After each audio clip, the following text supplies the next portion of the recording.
नमस्कार दोस्तों, बहुत बहुत स्वागत है आपका स्टडी IQ PCS में। आप हैं मेरे साथ, मेरा नाम है सुमित। और दोस्तों 2 बज चुके हैं, 2 बजे हमारा सेशन रहता है मॉडर्न हिस्ट्री का। और आज इसका 38वां सेट हम लगा रहे हैं और 38वां सेट इसका यहाँ पर चल रहा है मॉडर्न हिस्ट्री का। यहाँ पर MCQ की फॉर्म में मॉडर्न मॉडर्न हिस्ट्री को कवर कर रहे हैं। तो सेशन की शुरुआत हो चुकी है। सभी दोस्त सेशन से जुड़ेंगे, अपने अपने दोस्तों को बुलाएंगे और सभी दोस्त सेशन से जुड़ेंगे। तो दोस्तों, जैसा कि यूपीएससी प्लस यूपीपीसीएस का लाइव कोर्स ऑलरेडी लॉन्च हो चुका है, यूपीपीसीएस की तैयारी करने वाले सभी दोस्त ध्यान देंगे। और कंप्लीट कोर्स है यूपीएससी और यूपीपीसीएस के लिए। और यहाँ पर आप देखेंगे कि आपको प्री मेंस सभी स्टेजेस की तैयारी कराई जाएगी। मेंस में और प्री में दोनों में लाइव वीडियोस मिलेंगी, क्रैश कोर्सेज मिलेंगे, टेस्ट सीरीज का एक्सेस मिलेगा। अगर डिस्काउंटेड प्राइस पर चाहिए तो दोस्तों कोड लगाएंगे, याद रखेंगे। उसी तरह से पार्थ टेस्ट सीरीज है जिसके अंदर टोटल 25 टेस्ट हमें मिलते हैं। पार्थ टेस्ट सीरीज लॉन्च हो चुकी है। उत्तर प्रदेश यानी कि यूपीपीसीएस का जो एग्जाम है, यूपीपीसीएस के एग्जाम को अच्छे से तैयार करने के लिए प्रीलिम्स की test series Parth test series launch हो चुकी है, जिसके अंदर आपको एनसीईआरटी बेस्ड टेस्ट मिलेंगे, पीवाईक्यूज पर आधारित टेस्ट मिलेंगे और इसके अंदर आपको यूपी स्पेशल जीके भी देखने को मिलेगी और करंट अफेयर के टेस्ट मिलेंगे। साथ ही में करंट अफेयर के बोनस टेस्ट भी मिलेंगे और डिस्काउंटेड प्राइस पर लेने के लिए कोड लगाएंगे। दोस्तों मई में एग्जाम होना है, तो इसीलिए जल्दी से जल्दी आप अप्रैल तक आपके जो सब्जेक्ट्स हैं विद टेस्ट सीरीज उनको मार्च तक, क्योंकि मई में एग्जाम है तो मार्च तक आप खत्म कर दीजिए अपने सब्जेक्ट्स प्लस अपनी टेस्ट सीरीज। फिर जो अप्रैल का महीना मिलेगा आपको पूरा एक बफर मंथ मिल जाएगा जिसमें आप रिवीजन कर सकते हैं अपनी टेस्ट सीरीज की और अपने सब्जेक्ट्स की। और साथ ही में लिस्ट बनाकर जो टॉपिक्स इंपॉर्टेंट है टॉपिक वाइज रिवीजन कर सकते हैं। एक महीना पहले पूरे सब्जेक्ट लेकर नहीं बैठना चाहिए, सिर्फ टॉपिक टू टॉपिक पढ़ना चाहिए। उसी तरह से यूपीपीसीएस की तरह बीपीएससी के भी कोर्सेज हैं, सिर्फ बीपीएससी का और UPSC plus BPS combined discounted price पर लेने के लिए कोड लगाएंगे। और इनमें से किसी भी स्टेट का, अगर आपको किसी भी स्टेट का प्रीलिम्स का क्रैश कोर्स लेना है दोस्तों, वो भी सिर्फ 799 में, तो याद रखेंगे यहाँ पर कोड इसको अप्लाई कर सकते हैं। देखते हैं, शुरुआत करते हैं सेशन की। और सेशन शुरू हो चुका है। सभी दोस्त अपने दोस्तों को बुलाएंगे, सेशन को शेयर करेंगे सभी दोस्तों को। गुड आफ्टरनून, आई होप आप सब लोग अच्छे होंगे और अपनी तैयारी अच्छे से कर रहे होंगे। तो पहला क्वेश्चन कहता है, who among the following was the founder of Dev Samaj. Dev समाज की स्थापना किसने की थी? तो देव समाज की स्थापना होती है 1887 के अंदर देव समाज की स्थापना होती है। और इस समाज की स्थापना करने वाले जो व्यक्ति थे उनका नाम था शिव नारायण अग्निहोत्री। ठीक है, शिव नारायण अग्निहोत्री स्थापना करते हैं किसकी? देव समाज की। अगला क्वेश्चन कहता है, हु फाउंडेड सत्यशोधक समाज इन 1873। सत्यशोधक समाज बहुत ज्यादा फेमस है और ऑलरेडी लास्ट क्लास में इसको हम डिस्कस कर चुके हैं। तो सत्यशोधक समाज की स्थापना किसने की थी? ज्योतिबा फूले ने। ज्योतिबा फूले माली जो समुदाय होता था उससे आते थे और इसको एक बैकवर्ड कम्युनिटी समझा जाता था। तो बैकवर्ड कम्युनिटी से आते थे और बैकवर्ड कम्युनिटीज के लिए काम करते थे, सोशल रिफॉर्मर थे, समाज सुधारक थे। कौन? ज्योतिबा फूले। ठीक है, ज्योतिबा फूले। और इन्होंने किताब भी लिखी है, कौन सी? गुलाम गिरी। कौन सी किताब? गुलाम गिरी लिखी है किन्होंने? ज्योतिबा फूले ने। सत्यशोधक समाज, सत्यशोधक समाज जो है, ये जो ऑर्गेनाइजेशन थी ये क्या काम करती थी, क्यों इसको बनाया गया था?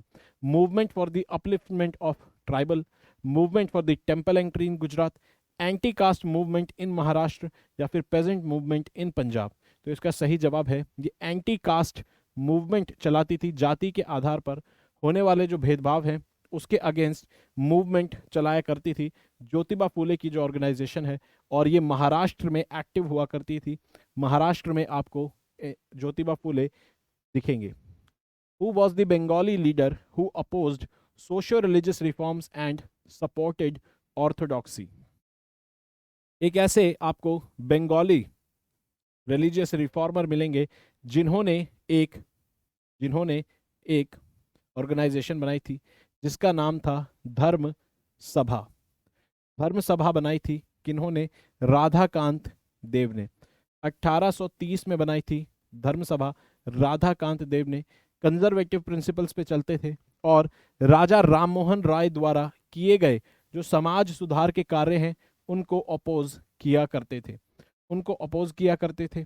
उसके साथ ही जो वीडो रिमैरिज एक्ट आया था, वीडो रिमैरिज जो एक्ट आया था उसका भी विरोध करते थे। कौन?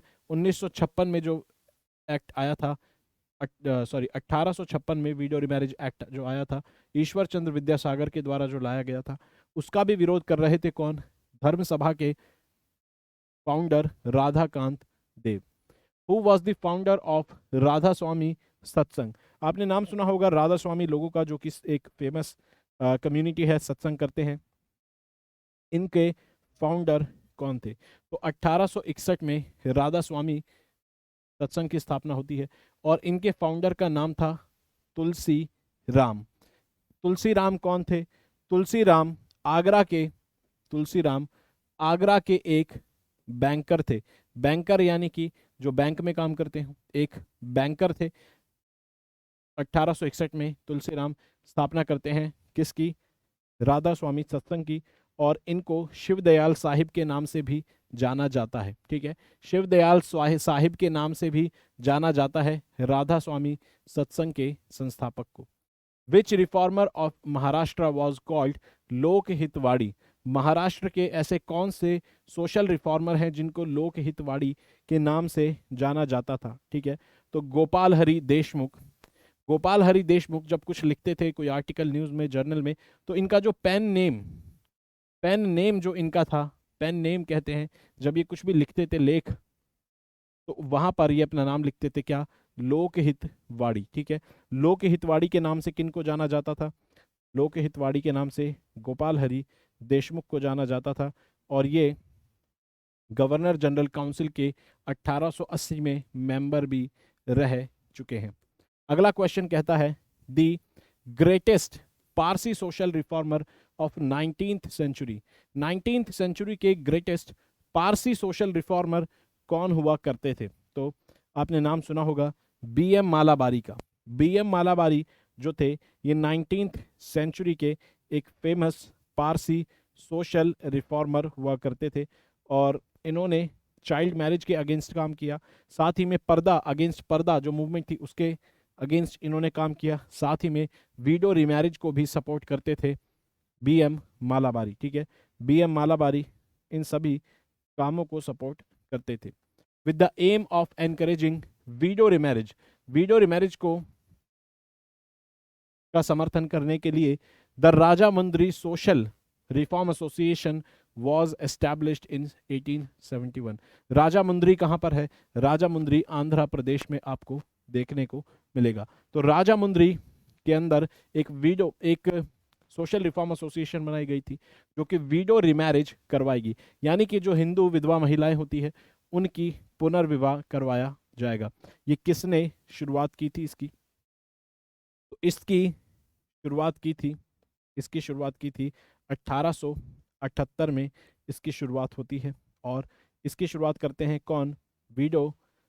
राजामुंद्री वीडो रिमैरिज एसोसिएशन बनाते हैं वीरसालिंगम पंतुलू।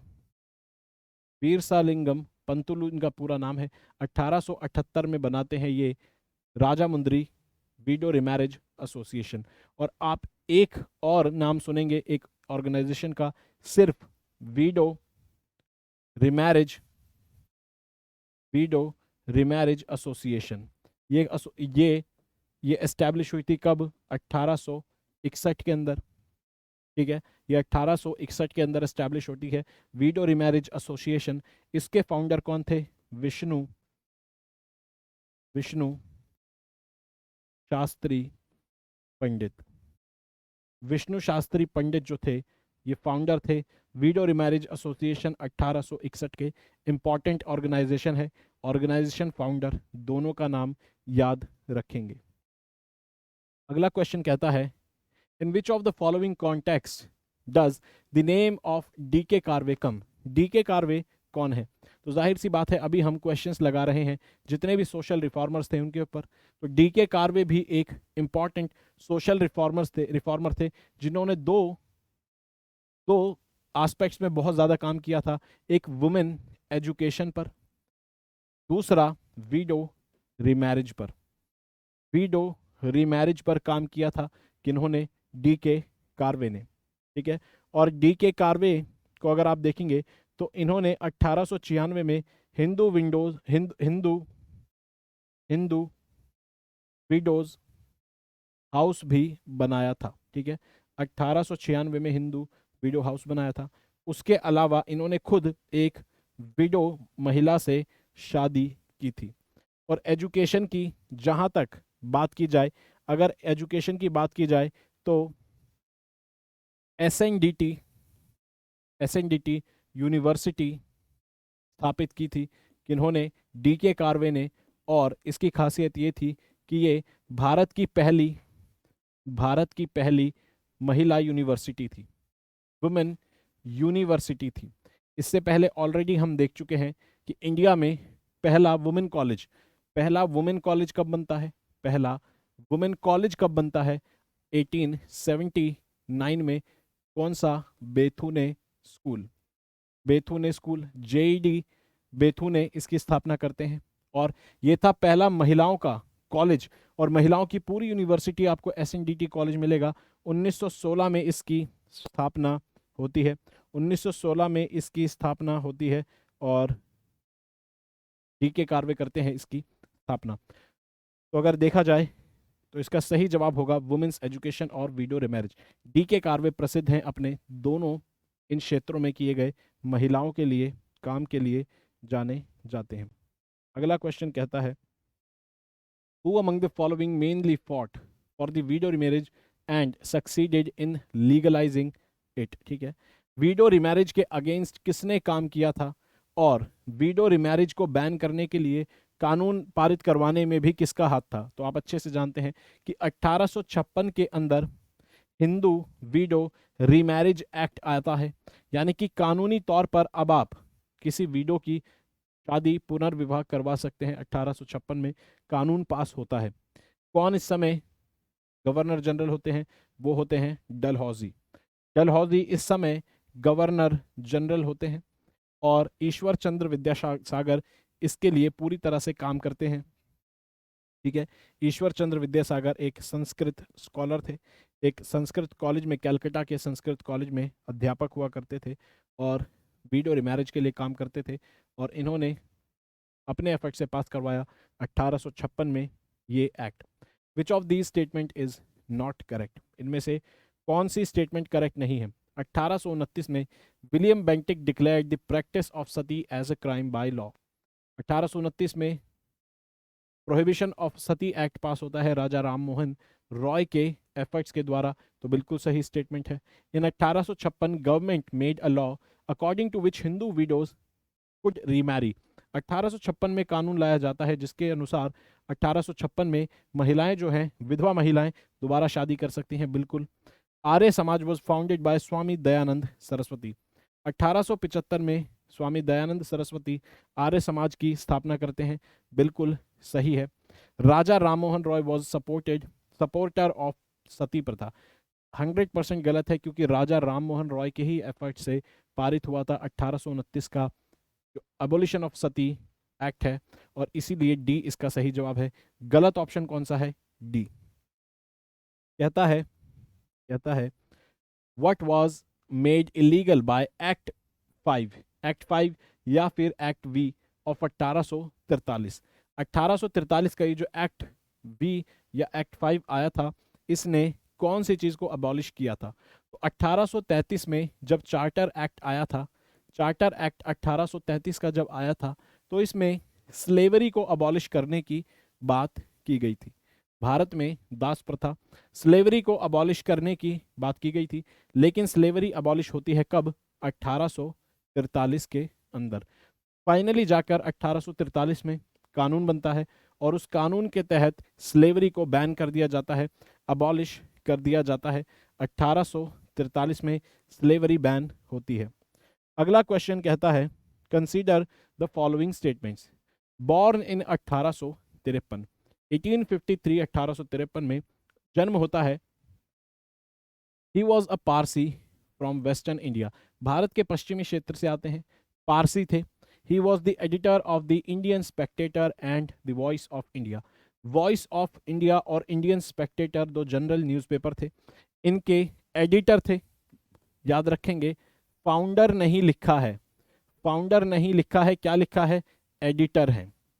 एडिटर कई लोग होते हैं, फाउंडर एक ही होता है, लेकिन उसके बाद कई लोग बाद में उस न्यूज़पेपर से, मैगजीन से, जर्नल से जुड़ते हैं और एक व्यक्ति के बाद और भी बाकी लोग एडिटर बनते हैं। ठीक है, चलिए। He was the social reformer, बिल्कुल सोशल रिफॉर्मर थे। ठीक है, and the prominent fighter in favour of age of consent act of 1891। ठीक है, एज ऑफ कंसेंट एक्ट 1891। ठीक है, ये क्या करता है? Age of consent act of 18, ठीक है, 1891 का जो एज ऑफ कंसेंट एक्ट है, ये क्या करता है? शादी करने की जो महिलाओं की उम्र होती है उसको 12 साल तक बढ़ा देता है। यानी कि चाइल्ड मैरिज के अगेंस्ट एक तरह से ये कानून था। और ये बता रहे हैं कि पारसी थे, एडिटर थे इन दोनों न्यूज़पेपर्स के, सोशल रिफॉर्मर थे।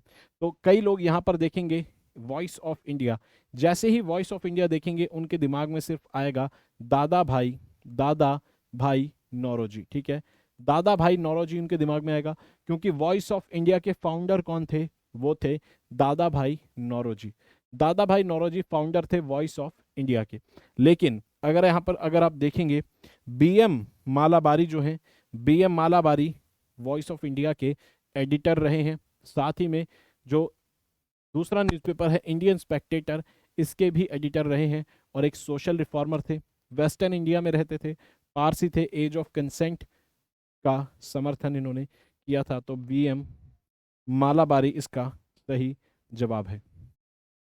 अगला क्वेश्चन कहता है, under the Sarda act what was the minimum age of marriage of girls and boys respectively. Sarda age जो है, शारदा एज के अंदर गर्ल्स की, शारदा एज के अंदर गर्ल्स की और बॉयज़ यानी कि लड़कों की और लड़कियों की जो मिनिमम एज थी वो कितनी कर दी शादी की? तो शारदा एक्ट आता है 1929 में। 1929 में शारदा एक्ट लाया जाता है, किन के द्वारा? यहाँ पर एक इम्पॉर्टेंट जज हुआ करते थे, हरविलास शारदा। हरविलास शारदा एक इम्पॉर्टेंट जज हुआ करते थे, जिनके एफर्ट से शारदा एक्ट आया था 1929 का। और इसने लड़कियों की एज जो है, मिनिमम एज, लड़कियों की मिनिमम एज कर दी थी 14 और लड़कों की कर दी थी 18, कि इतनी कम से उम्र वालों की शादी नहीं हो सकती है। तो शारदा एक्ट ने लड़कियों की एज कर दी 14, लड़कों की कर दी 18। शारदा एक्ट नाम क्यों पड़ा? क्योंकि जो जज इसको लेकर आए थे हरविलास शारदा, इनके एफर्ट से आता है Sarda act. Who founded theosophical society. Theosophical society क्या है? ठीक है, 1875 के अंदर, 1875 के अंदर न्यूयॉर्क में स्थापना होती है इसकी, थियोसॉफिकल सोसाइटी की। थियोसॉफिकल सोसाइटी एक ऐसी सोसाइटी थी जो इंडिया की एंशियंट नॉलेज में बिलीव करती थी, इंडिया के एंशियंट नॉलेज को रिवाइव करना चाहती थी। जैसे कि वेदांता की नॉलेज हो गई, वेदों का ज्ञान हो गया, तो इंडिया की पुरानी फिलॉसफी, इंडिया की पुरानी नॉलेज को रिवाइव करना चाहती थी। कौन? थियोसॉफिकल सोसाइटी, जिसकी स्थापना कहाँ पर हुई थी? न्यूयॉर्क में। बाद में इसका हेडक्वार्टर इंडिया में शिफ्ट कर दिया गया अद्यार में। अद्यार कहाँ पर? मद्रास में। ठीक है, मद्रास में। मद्रास कहाँ पर? तमिलनाडु में। और इसके जो फाउंडर थे वो थे एक, इसके अंदर आपको दिखेंगे एक रशियन महिला थी जिनका नाम था HP ब्लावेट्स्की, और साथ ही में इनके साथ एक अमेरिकन व्यक्ति थे जिनका नाम था कर्नल ऑलकॉट। Colonel Olcott. ठीक है, तो ऑलकॉट जो थे ये अमेरिकन थे और ब्लावेट्स्की रशियन थी, और इनके सहयोग से 1875 में थियोसॉफिकल सोसाइटी की स्थापना होती है। न्यूयॉर्क में हेडक्वार्टर अद्यार में शिफ्ट कर दिया जाता है। क्या पर्पस था ऑलरेडी देख चुके हैं। विच of the following pair is not correctly matched. इनमें से कौन सा पेयर सही तरीके से मैच नहीं है। राजा राम मोहन रॉय क्या ब्रह्म समाज से जुड़े हुए थे? बिल्कुल, 1828 में स्थापना करते हैं ब्रह्म समाज की। स्वामी दयानंद सरस्वती क्या आर्य समाज से जुड़े हुए थे? बिल्कुल। स्वामी विवेकानंद क्या रामकृष्ण मिशन से जुड़े हुए थे? बिल्कुल, रामकृष्ण मिशन से जुड़े हुए थे स्वामी विवेकानंद। 1897 में स्थापना करते हैं और 1875 में आपको देखने को मिलेगा लगभग आर्य समाज की। Mahadev Govind Ranade theosophical society. महादेव गोविंद राणाडे जो है, जिनको जस्टिस राणाडे कहा जाता है, ये आपको एसोसिएटेड मिलेंगे प्रार्थना समाज से। महाराष्ट्र के रीजन में एक्टिव थे, प्रार्थना समाज से आपको जुड़े हुए मिलेंगे और परमहंस मंडली से महादेव गोविंद राणाडे। थियोसॉफिकल सोसाइटी से कौन जुड़े थे? Olcott and Blavatsky. ठीक है, तो जो गलत तरीके से मैच है वो है डी, तो सही जवाब है D. Which of the following is not correctly match? गलत तरीके से इनमें से कौन सा मैच है? पूछ रहा है कि इनमें से कौन सा गलत तरीके से मैच है, तो देखते हैं। प्रार्थना समाज, आत्माराम पांडुरंग ने इसकी स्थापना की थी। बिल्कुल, 1867 में आत्माराम पांडुरंग महाराष्ट्र में स्थापना करते हैं, सही है। आत्मीय सभा देवेंद्र नाथ टैगोर, क्या आत्मीय सभा देवेंद्र नाथ टैगोर ने स्थापना की थी? 1815 में आत्मीय सभा पहली ऐसी सभा थी जिसको राजा राम मोहन रॉय ने एस्टैब्लिश किया था। राजा राम मोहन रॉय के द्वारा एस्टैब्लिश्ड पहली ऑर्गेनाइजेशन थी आत्मीय सभा 1815 में। 1828 में फिर ब्रह्म समाज की भी स्थापना करते हैं, वेदांता कॉलेज की भी स्थापना करते हैं। ठीक है, तो राजा राम मोहन रॉय ने एस्टैब्लिश की थी, इसीलिए गलत है ये वाला ऑप्शन बी। ठीक है, और आत्मीय सभा राजा राम मोहन रॉय ने एस्टैब्लिश की थी। तो देवेंद्र नाथ टैगोर के द्वारा एस्टैब्लिश की गई कौन सी सभा थी? वो थी तत्व बोधिनी सभा। ठीक है, तत्व बोधिनी सभा किसने एस्टैब्लिश की थी? तत्व बोधिनी सभा एस्टैब्लिश की थी देवेंद्र नाथ टैगोर ने। ये पिताजी थे किनके? रविंद्रनाथ टैगोर के। 1839 में 1839 में एस्टैब्लिश करते हैं किसको? तत्वबोधिनी सभा को। और जब बाद में राजा राम मोहन रॉय की मृत्यु हो जाती है तो उसके बाद ब्रह्म समाज के भी मेंबर बनते हैं और उसको भी चलाते हैं। ठीक है, इंडियन ब्रह्म समाज की स्थापना किसने की थी? केशव चंद्र सेन ने। होता क्या है, 1828 में ब्रह्म समाज की स्थापना होती है। ब्रह्म समाज की स्थापना होती है। 1866 में ब्रह्म समाज में दो टुकड़े हो जाते हैं। एक बनता है आदि ब्रह्म समाज। आदि ब्रह्म समाज के लीडर कौन होते हैं? वो होते हैं देवेंद्र नाथ टैगोर। और दूसरा बनता है ब्रह्म समाज ऑफ इंडिया, जिसको कौन लीड करते हैं? वो करते हैं केशव चंद्र सेन। ठीक है, केशव चंद्र सेन उसको लीड करते हैं। और बाद में ब्रह्म समाज ऑफ इंडिया भी टूट जाता है और ये टूटकर बनता है इसमें से साधारण ब्रह्म समाज आनंद मोहन बोस के लीडरशिप में। ठीक है, तो ये भी सही है। और राधा स्वामी सत्संग अभी देखा हमने, तुलसीराम ही इसकी स्थापना करते हैं, तो इसलिए सही जवाब क्या है? सही जवाब है B. Which of the following social reformers strongly opposed the Jury Act of 1826? 1826 के जूरी एक्ट को इनमें से कौन से सोशल रिफॉर्मर ने अपोज किया था? तो जूरी एक्ट 1826 के अंदर लाया गया था। जूरी एक्ट 1826 के अंदर लाया गया था और जो कि डिस्क्रिमिनेशन करता था इंडियंस में खासतौर पर हिंदू, मुस्लिम और क्रिश्चियंस में क्या करता था? डिफरेंशिएट किया करता था। ठीक है, और इस एक्ट के तहत ये कहा गया था कि जो हिंदू मुस्लिम के केसेस होते हैं, ठीक है, हिंदू मुस्लिम के जो केसेस होते हैं उनको कोई भी यूरोपियन या फिर इंडियन क्रिश्चियन जज सुनवाई कर सकता है। हिंदू और मुस्लिम के केसेस को कोई भी या तो यूरोपियन जज या फिर इंडियन क्रिश्चियन जज जो है वो सुनवाई कर सकता है। ठीक है, यानी कि अगर कोई इंडियन जज क्रिश्चियन है तो वो सुनवाई कर सकता है हिंदू मुस्लिम के मसलों की। लेकिन अगर कोई भी हिंदू और मुस्लिम अगर जज है, अगर हिंदू मुस्लिम जज हैं, तो ये सुनवाई नहीं कर पाएंगे, ना तो किसी यूरोपियन की और ना ही किसी इंडियन क्रिश्चियन की। अगर कोई इंडियन क्रिश्चियन कोई अपराध करता है तो उसकी, या फिर कोई यूरोपियन अगर कोई अपराध करता है तो उसकी सुनवाई हिंदू एंड मुस्लिम जज नहीं कर पाएंगे। लेकिन हिंदू और मुस्लिम्स की अपराध की सुनवाई कौन कर सकते हैं? यूरोपियन और इंडियन क्रिश्चियन जज। तो ये डिफ्रेंशिएट करता है, धर्म के आधार पर भेदभाव करता है, और इसीलिए इसका विरोध किया था राजा राम मोहन रॉय ने। और आप टाइमलाइन से भी अंदाजा लगा सकते हैं, 1826 में सबसे ज्यादा एक्टिव सोशल रिफॉर्मर कौन थे? वो थे राजा राम मोहन रॉय। अगला क्वेश्चन कहता है पूना सार्वजनिक सभा वॉज एस्टैब्लिश्ड बाय। पूना सार्वजनिक सभा को किसने एस्टैब्लिश किया था?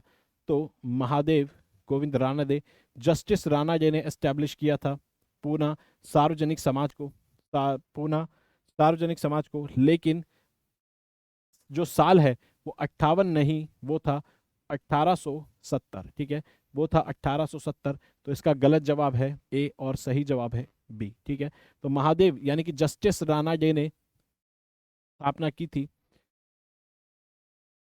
पूना सार्वजनिक सभा की 1870 के अंदर।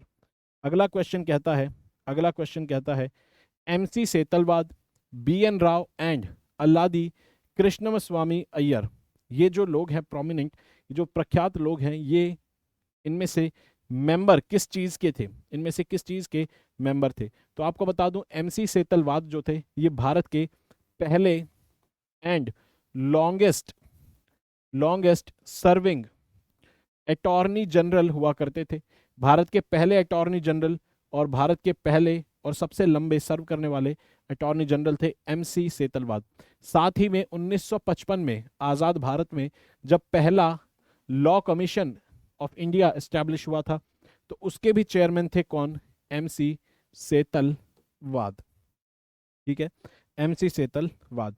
बी एन राव कौन थे? आपने अगर पॉलिटी की लक्ष्मीकांत पढ़ी है, पॉलिटी की लक्ष्मीकांत अगर पढ़ी होगी तो आपको पता होगा कि बी एन राव जो थे, जो भारत की कॉन्स्टिट्यूएंट असेंबली थी उसके ये लीगल एडवाइजर थे, लीगल एडवाइजर थे सर बी एन राव। और बी एन राव 1853 से 1952 से 1953 के दौरान ये इंटरनेशनल कोर्ट ऑफ जस्टिस, जो कि यूनाइटेड नेशन का एक प्रिंसिपल ऑर्गेनाइजेशन है, ऑर्गन है, out of 6 principal organs of United Nations, उसमें से एक है ICJ, international court of justice, उसमें जज भी रहे हैं कौन? Sir B N Rao. और अलादी कृष्णस्वामी अय्यर जो है ये एक काफी इंपॉर्टेंट कॉन्स्टिट्यूएंट असेंबली के मेंबर हैं और इनके भी डिबेट्स में काफी ज्यादा कंट्रीब्यूशन था अलादी कृष्णस्वामी अय्यर के। और ये सभी लोग मेंबर थे सर्वेंट्स ऑफ इंडिया सोसाइटी के। सर्वेंट्स ऑफ इंडिया सोसाइटी किसने एस्टैब्लिश की थी? तो 1905 में गोपाल कृष्ण गोखले ने, गोपाल कृष्ण गोखले जो कि महात्मा गांधी के पॉलिटिकल गुरु थे, उन्होंने 1905 में एस्टैब्लिश की थी क्या? सर्वेंट्स ऑफ इंडिया सोसाइटी, जिसके ये तीनों मेंबर हुआ करते थे। ठीक है, ये तीनों लोग मेंबर हुआ करते थे गोपाल कृष्ण गोखले की सर्वेंट्स ऑफ इंडिया सोसाइटी के। और मद्रास लेबर यूनियन याद रखेंगे, बहुत ज़्यादा इंपॉर्टेंट ऑर्गेनाइजेशन है। मद्रास लेबर यूनियन 1918 में एस्टैब्लिश होती है, भारत की पहली ऑर्गेनाइज्ड लेबर यूनियन थी, पहली ऑर्गेनाइज्ड लेबर यूनियन थी। इससे पहले एसोसिएशंस, लेबर की एसोसिएशंस बनी थी, जैसे आप देखेंगे एनएम लोखंडे के समय पर बनी हुई थी, शशिपाद बनर्जी के समय पर बनी थी, लेकिन वो एसोसिएशंस थी। लेकिन एक प्रॉपर ऑर्गेनाइज्ड तरीके से जो लेबर यूनियन बनती है वो मद्रास लेबर यूनियन बनती है, और उसको कौन बनाता है? बीपी वाडिया। ठीक है, इनको कौन बनाता है? इनको बनाते हैं बीपी वाडिया। बीपी वाडिया मद्रास की पहली सिस्टमैटिक ऑर्गेनाइज तरीके से मद्रास लेबर यूनियन बनाते हैं 1918 के अंदर। तो याद रखेंगे इस फैक्ट को। स्वराज पार्टी को आप सब लोग जानते हैं 1923 में बनी थी, जब 1923 में बनी थी जब कांग्रेस के अंदर कुछ लोग इलेक्शंस में एंट्री चाहते थे। कब? जब चौरी चौरा इंसिडेंट हुआ था, नॉन कोऑपरेशन मूवमेंट को वापस लिया गया था, तो स्वराज पार्टी बनी थी विद इन द कांग्रेस। कहता है who was the founder of Bahujan Samaj. Bahujan समाज के फाउंडर इनमें से आपको कौन मिलेंगे? ठीक है, बहुजन समाज के फाउंडर आपको इनमें से कौन मिलेंगे? ठीक है, बहुजन समाज के फाउंडर जो मिलेंगे वो हैं बहुजन समाज के फाउंडर हमें मिलते हैं मुकुंदराव पाटिल, प्लस इनके साथ में है शंकर राव जाधव। शंकर राव जाधव ज्योतिबा फूले से इंस्पायर होके एंटी कास्ट मूवमेंट चलाई इन्होंने भी। बहुजन मूवमेंट इन्होंने चलाई, किन्होंने? मुकुंदराव पाटिल और शंकर राव जाधव ने। ठीक है, और कहाँ पर चलाई इन्होंने ये मूवमेंट 1910 के बाद ज्योतिबा फूले से इंस्पायर होकर चलाई। ठीक है, चलिए, तो इसका सही जवाब है बी। अगला क्वेश्चन कहता है due to the presentation of demand for the right to enter in the temple. अपने मंदिर में एंट्री करने के अधिकार की बात रखने वाले कौन से ऐसे लोग थे जिनकी वजह से दंगे हुए थे? कहाँ पर?